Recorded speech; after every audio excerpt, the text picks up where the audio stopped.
Hi, everyone. Welcome to another episode of Easy Chat English Podcast. I'm Amelia, and joining me today is my lovely co-host, Ethan.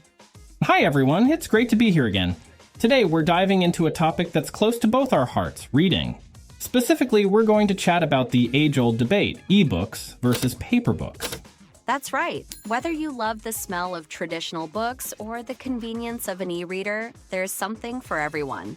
We'll share our personal experiences, highlight the pros and cons of each, and of course, teach you some useful English words and expressions along the way. So grab a cup of coffee, tea, or maybe your favorite book, and let's get started. Ethan, let's start with ebooks. When did you first start reading them? Oh, I remember it clearly. It was about 5 years ago when I got my first e-reader as a gift. I was traveling a lot at the time, and carrying around heavy paperbacks just wasn't practical. With an e-reader, I could carry dozens of books in one lightweight device. That sounds super convenient. For me, I started using ebooks during college. I found it so helpful to be able to highlight text, adjust the font size, and use the built-in dictionary to look up unfamiliar words. Yes, the dictionary feature is a game changer, especially when you're learning a language. And let's not forget the storage capacity. You can have an entire library in your pocket. True. I once downloaded a few travel guides on my e-reader for a trip. It saved so much space in my suitcase. But, there's just something special about paper books. My earliest memory of reading is sitting in a cozy corner of my grandparents' house, flipping through a beautiful hardcover fairy tale book.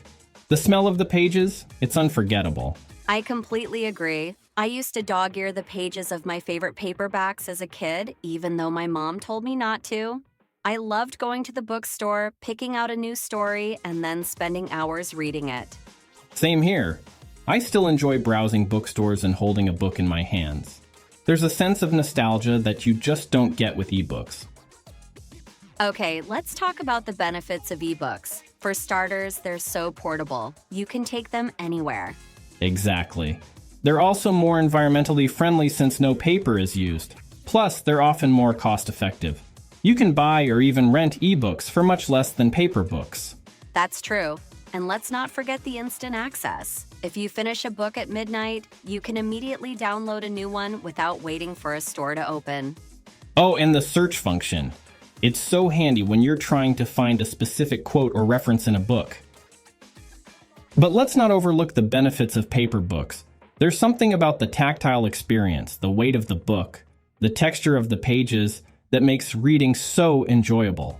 And don't forget the smell of books. Whether it's a brand new book or an old classic, the smell is part of the charm.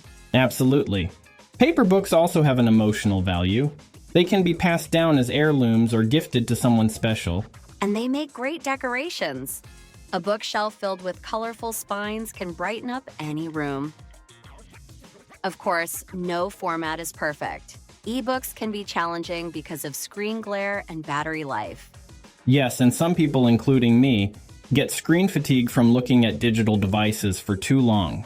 As for paper books, they're bulky and can take up a lot of space.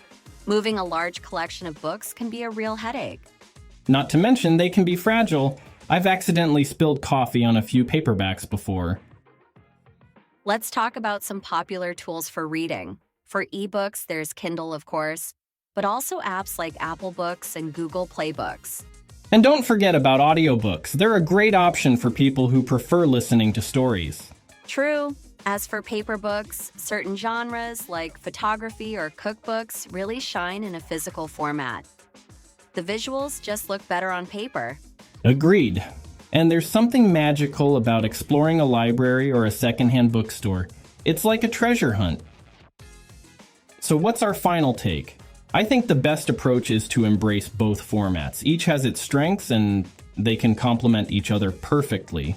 I agree. For work or travel, ebooks are incredibly practical. But for relaxation or sentimental reading, paper books are unbeatable. So listeners, what about you?